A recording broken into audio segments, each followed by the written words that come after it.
cold. Alrighty, so with that, welcome to today's video, welcome to the Philippines. We are right now in El Nido, Palawan. And yeah, I thought I would film a little video talking to you about what you can expect if you come here. It is one of the most popular tourist towns, and at this point I am here for the second time. So I'm gonna give you a little idea of what you can do, of what you can expect, how it's gonna look like, and also my opinion on it, whether or not it is, let's say, worth traveling to, if other places are much better. And yeah, let's get it rolling.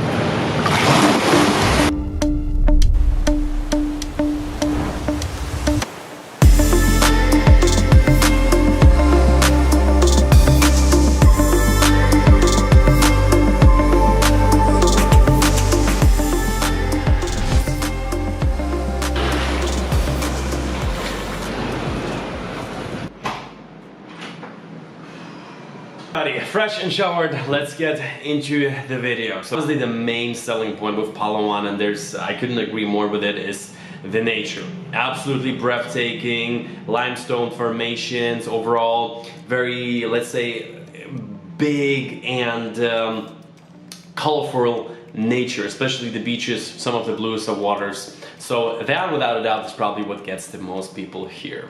And unexpectedly, I do have to say that El Nido and Coron surprised me of how busy they were. And before we're gonna get into that and the different things that you can do and maybe a few of my recommendations, first of all, how can you get to El Nido? There's, I would say, two main ways. The one, let's say the cheapest way, is to fly into Puerto Princesa. It's the main airport at the Palawan Island, and this is what I did both times. I'm actually heading out tomorrow to go to the airport again to fly into Cebu. So you can fly from Cebu, bigger city, or from Manila into Puerto Princesa, and from there take a van or directly to the airport in El Nido. There is also an airport in Coron, so if you want to start in Coron, which is like the higher uptown above El Nido, and then take a ship down, or usually people take a ship up to Coron and then maybe leave from there. So that is kind of like this schedule.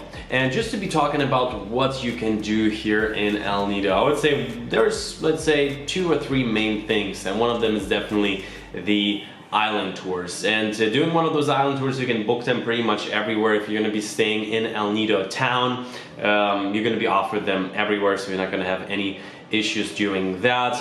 And that is one of the, let's say, best, easiest and budget ways to experience the islands, to experience the nature and beaches, which obviously the nature around here is absolutely breathtaking.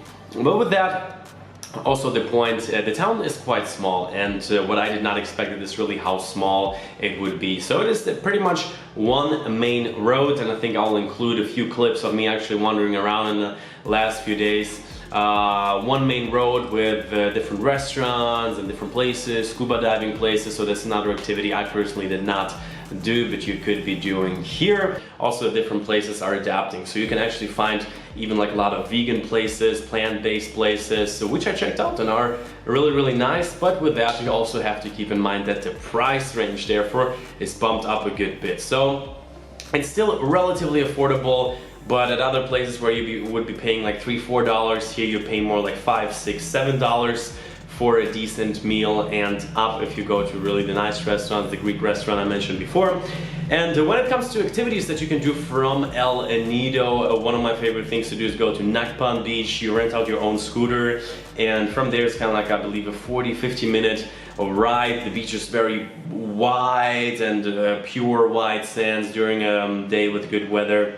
Highly recommend going there. So overall, El Nido, I would say, is a good base if you come in and you want to, let's say, experience some of the most amazing nature while still being quite accessible, being at a somewhat developed place. But you have to keep in mind, it's still a very small town. The infrastructure, to be honest, is a little bit overloaded here, so there's a lot of people, not really like any big supermarkets that you can find, so it's actually not that easy to stay here for a long time. But so guys, what you just watched, this short little clip, is one of hundreds of travel videos that I have shot in the past 3 years, traveling the world at this point, close to 50 countries. But it's not just about traveling, sightseeing, sick places, nice accommodations.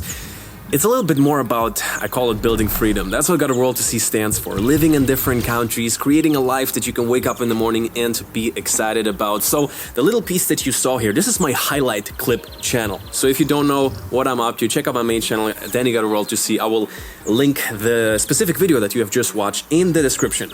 So whatever you do, subscribe on Danny Got a World to See. You can also join me on my Instagram where I share a little bit behind the scenes, current updates. Sometimes people ask me, hey Danny, are you still in the Philippines? Are you still in Albania? Are you still in Hong Kong?